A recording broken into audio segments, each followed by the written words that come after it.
Guys মনে হয় নতুন এক ধরনের স্ক্যাম চলে এসছে। আই ডোন্ট নো এটা স্ক্যাম কি না, বাট হতে পারে মোস্টলি, কেননা আমি এটা প্রথম দেখছি আমার সাথে হচ্ছে। স্ক্যাম কি না বলতে পারছি না, বাট একসাথে অনেকগুলো ওটিপি, অনেকগুলো প্ল্যাটফর্মের থেকে ওটিপি আমার মোবাইলে আসছে। প্ল্যাটফর্মের মধ্যে যেমন ফ্লিপকার্ট, স্ন্যাপডিল, সুইগি, কি আপনা মার্ট, অনেক অনেক রকমের, মানে 4-5 রকমের। তোমরা এই স্ক্রলে দেখতে পাচ্ছ নিচে, আমি এখানে ভিডিওতে স্ক্রিন রেকর্ডিং করেছি, সেটা আমি দিয়ে দিচ্ছি। বাট আমি জানি না এগুলো কেন হচ্ছে, কেন আমি এরকম কোনো জায়গায় লগ ইন করিনি, আর একসাথে এতগুলো লগ ইন করাও যায় না।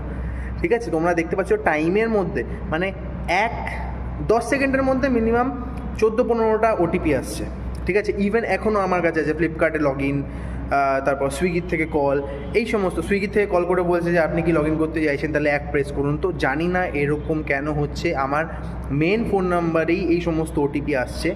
তো হতে পারে কোনো রকমের গ্লিচ, হতে পারে কোনো রকমের scam, but I don't know আপনাদের সাথে এরকম হচ্ছে কি না। আপনারাও কমেন্ট করে অবশ্যই জানান যে এরকম কোনো স্ক্যাম হচ্ছে কি না, বা এরকম কোনো গ্লিচ হচ্ছে কি না আপনাদের নাম্বারে, যদি হয়ে থাকে।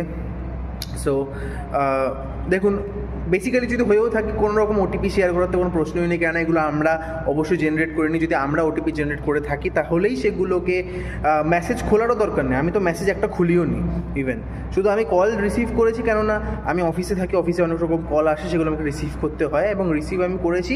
তারপর সেখানে বলছি যে সুইগিতে লগ ইন করার জন্য প্রেস করুন অ্যান্ড অল, তো সেগুলো করার আগে আমি কেটে দিয়েছি। তো এই সমস্তই, যে যদি কোনো রকম স্ক্যাম হয় তাহলে সেগুলোতে একদম পা দেবেন না, এটাই বলার জন্য এই ভিডিওটা বানানো। আমার কাছে অলরেডি অনেকগুলো মেসেজ এসছে OTP related and all, log in process and all. তো এই সমস্ত একদম করবেন না, স্টে সেফ। এই সমস্ত স্ক্যাম একদম মানে পা দেবেন না। বাই।